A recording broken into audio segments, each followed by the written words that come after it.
Assalamualaikum warahmatullahi wabarakatuh. Di sini kami akan menjelaskan dalam hukum kesehatan apa itu bayi tabung atau IVF. Saya Michael di Pasaribu dengan NIM B1A1230045. Saya David Firman Simanjuntak dengan NIM B1A1230057. Di sini ada pengertian bayi tabung atau in vitro fertilization atau IVF adalah proses pembuahan antara sel telur dan sperma yang dilakukan di luar tubuh perempuan. Tepatnya di laboratorium, embrio yang terbentuk kemudian ditanamkan kembali ke dalam rahim istri.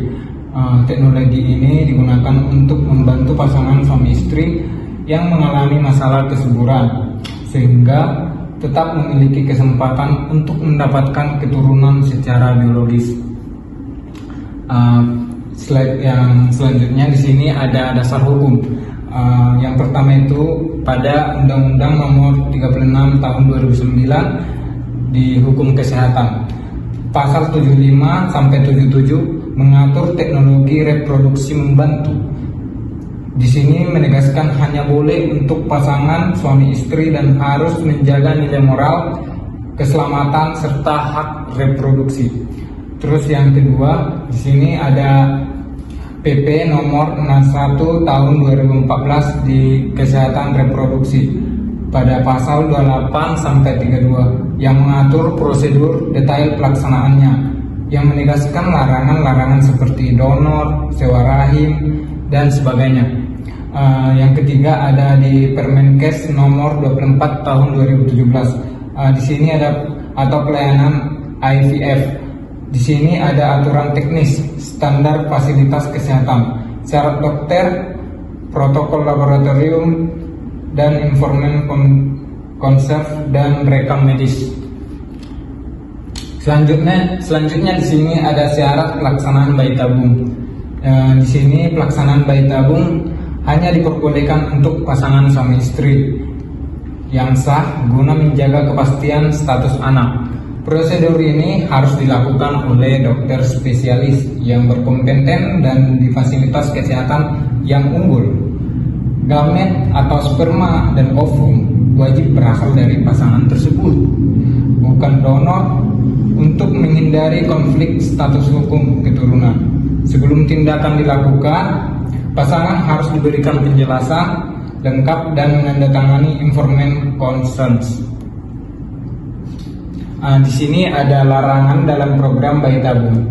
Beberapa tindakan dilarang secara tegas dalam program bayi tabung, seperti penggunaan donor sperma atau ovum karena menimbulkan keracunan nasab dan waris. Surrogate mother atau ibu pengganti juga tidak diperbolehkan demi menghindari komersialisasi rahim. Rekayasa genetik non-medis seperti memiliki sifat atau jenis kelamin dilarang untuk mencegah penyalahgunaan teknologi. Implementasi embrio pada perempuan yang tidak menikah dengan penyumbang gamet juga dilarang oleh hukum. Di sini ada aspek etika kedokteran. Pelayanan IVF harus mematuhi etika kedokteran yang meliputi prinsip autonomi, di mana pasien berhak menentukan pilihan setelah menerima informasi lengkap. Prinsip beneficence mengharuskan dokter bertindak untuk kebaikan pasien, sementara maleficence mewajibkan dokter meminimalkan risiko medis. Prinsip justice memastikan pelayanan diberikan tanpa diskriminasi dan kerahasiaan medis wajib dijaga selama proses berlangsung. Kemudian di sini ada hak dan kewajiban pasangan suami istri. Pasangan suami istri berhak mendapatkan pelayanan reproduksi berbantu serta informasi yang jujur dan lengkap tentang risiko dan peluang keberhasilan. Mereka juga berhak atas privasi dan perlindungan data. Di sisi lain, mereka berkewajiban memberikan informasi medis yang benar, mengikuti prosedur pemeriksaan dan menyetujui informasi konsen sebagai bentuk kesadaran penuh terhadap tindakan medis yang akan dilakukan.